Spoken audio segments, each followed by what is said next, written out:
இப்போ பார்த்துட்ருக்கிறது ஆடிப்பூரத்தன்று அம்மனுடைய அலங்காரங்க, வளைகாப்பு அலங்காரம். அதாவது வாராகி அம்மன் அலங்காரம் எவ்வளோ அருமையாக இருக்குது பாருங்கள். இது துர்க்கை அம்மன் கண்ணாடி வளையல் போட்ட அலங்காரம். இந்த வளையலில் நம்ம வாங்கி நம்ம போட்டுண்டா, அம்மன் மேலே இருக்கிற வளையலை வாங்கி போட்டுண்டா குழந்தை பேர் கிடைக்கும் மற்றும் திருமண பாக்கியம் கிடைக்கும். வேலை இல்லாதவர்களுக்கு வேலை கிடைக்கும்.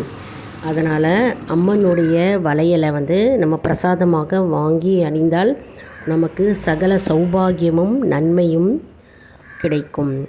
எவ்வளோ அருமையாக இருக்குது பாருங்கள் வளையல் அலங்காரம் அம்பாளுக்கு.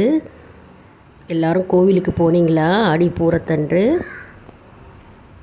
கோவிலுக்கு போய் அம்மனை தரிசனம் செய்ய வேண்டும் கண்டிப்பாக. அன்னைக்கு நம்ம வீட்லேயும் அம்மனுக்கு அலங்காரம் பண்ணி கண்ணாடி வளையலை சாத்தலாம்.